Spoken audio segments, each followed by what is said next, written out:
Dober dan, dober den. Nahajamo se v Ritkarovcih, v Porabju in z nami je zelo zanimiv gospod, po domače Miška Ropoš, madžarščini bi bil to Mihaj Ropoš.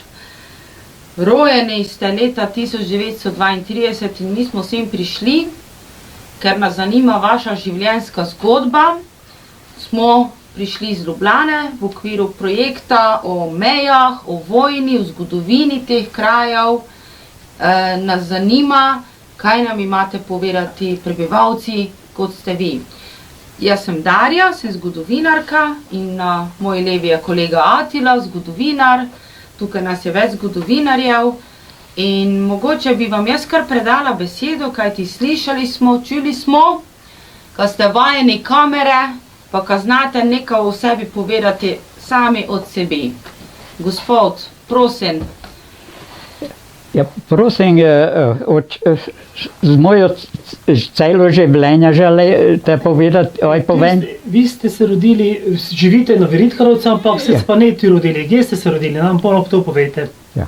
Jaz sem se na Gorenjsku narodil in tam sem živel 12 let.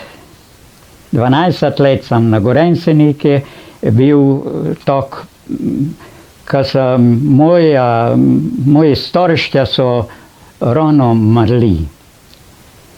Mati je umrla, da sem 1 leto star bil, te so baba me čuvali, pa te so baba umrli, da sem 7 let star bil, oče mi je pa umrl, da sem 12 let star bil.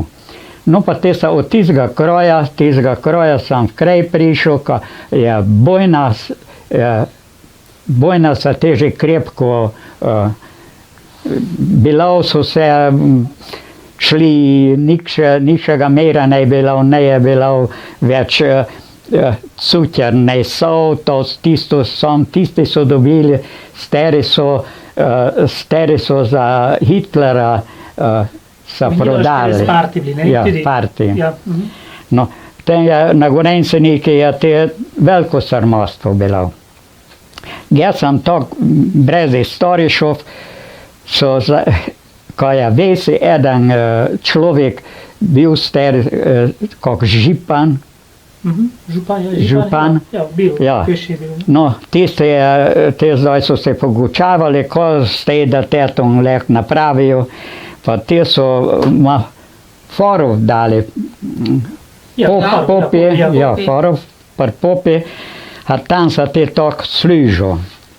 Da pa te so dosta na meji jalek, moram paziti krove, konja 2 bila, moški so se rutivali, so odišli, sodačiji. Ja. Jaz sem tam veliki gospod bil, ko sem sam se zapovedal, pa smo, dobro mi je bilo.